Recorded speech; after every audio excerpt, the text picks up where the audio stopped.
What's up, Night Nation?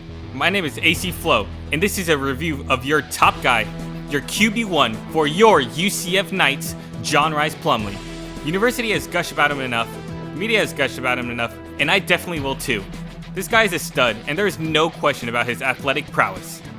But before we get into the video, I have to say this. If you want more Knights football content, be sure to subscribe as we head into the fall. College football is coming up fast, and you don't want to miss out on any of the action. Oh, what a great catch by Justin Hodges. Jumps up and launches. He gets decked at the 30-yard line. 15, 10 to the 5, the 50. JRP has developed into the university's poster child, and his dual sports success isn't something to overlook. Looking at the 2022 stats for JRP, we can see where the hype is coming from. Plumlee posted solid numbers in the passing game, completing 63% of his passes for 2,586 yards, 14 touchdowns, and 8 interceptions. While his throwing ratio was good, the highlight for the QB was in his legs. Running for 862 yards, this quarterback made 11 touchdowns throughout the 22 season, earning him the title of most dynamic quarterback in college football. Plumlee has also shown great leadership skills that boost his team's morale. Just watching the guy, you can tell that he's passionate about football and wants to win. This was emphasized by his recent rejection of an NIL raise. For those who don't know, these NIL deals are monetary contracts that universities pay towards players. Universities use it to incentivize athletes to join their team, as well as keep the players they currently have. It is essentially used to avoid other colleges from snatching them from the recruiting stages and the transfer portal. Upon hearing about the raise, Plumlee said, quote, "I'm good. Take the money you're going to pay me and use it on an offensive lineman and a receiver." Plumlee wants us to win, and is not only casting money aside to ensure that the Knights can win, but is also encouraging the money to be used towards positions the Knights are lacking in. However, even with all this hype, we should still be cautious going into the Big 12.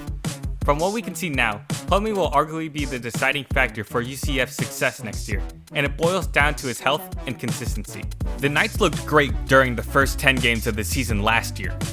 Even with a loss to Louisville and ECU last year, the Knights still seem to be on top with an 8-2 record heading into the Navy game. However, due to the injuries against JRP, the Knights offense took a huge toll, and they finished their last games 1-3. While Rhys Plumlee is a dynamic athlete, we cannot overlook the inconsistencies that plagued the quarterback last year. There were moments when he looked on top of the league against FAU, Temple, and the first Tulane game. However, there were other times when fans, myself included, were aghast when Plumlee couldn't pull his own weight. For example, against Louisville and Duke. Despite the struggles, I believe that the experience he gained during the 22 season and the spring training sessions was vital for Plumlee's growth. An example of the drive Plumlee has shown was during the spring game. After leaving in the 7th inning for an eventual 12-3 win over Memphis in baseball, Plumlee rushed over to the bounce house to then score 2 touchdowns for the Knights' spring game. This uncommon feat sparked interest across the nation as sports outlets around the country took a look at the kid who put in the effort for both sports. I am also inclined to believe that Plumlee has matured in the passing game through recent interviews of both the quarterback and Coach Gus Malzahn. Here's just one of these videos discussing Malzahn's plans for Plumlee this fall. Your quarterback, Rhys Plumlee, one of the best athletes in all of college football. Yeah. What he did on that spring game day, home run, coming in and playing for you.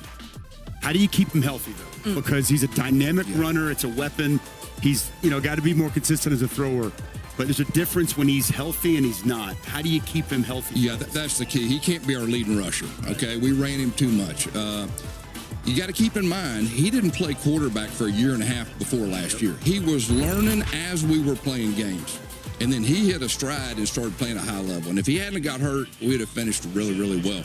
But he is a complete different quarterback right now than he was. It's like night and day. So I'm very excited. When we've had a chance to win championships and play for national championship, we've had quarterbacks with his skill set, and I feel really good about where he's at right now. With the experience he has gained playing quarterback for a year, and the increased effort to throw the ball more consistently down the field, I believe that this year's Plumlee will be a more improved quarterback than what we've seen before. This energetic and ambitious quarterback has gained some experience as a starting QB playing for the Knights last year. So with a drive for greatness, the leadership skills he uses to encourage his team, and the quarterback experience, we should see an improved and more consistent player going into the fall. And with that, I wish you a good day. Go Knights and charge on!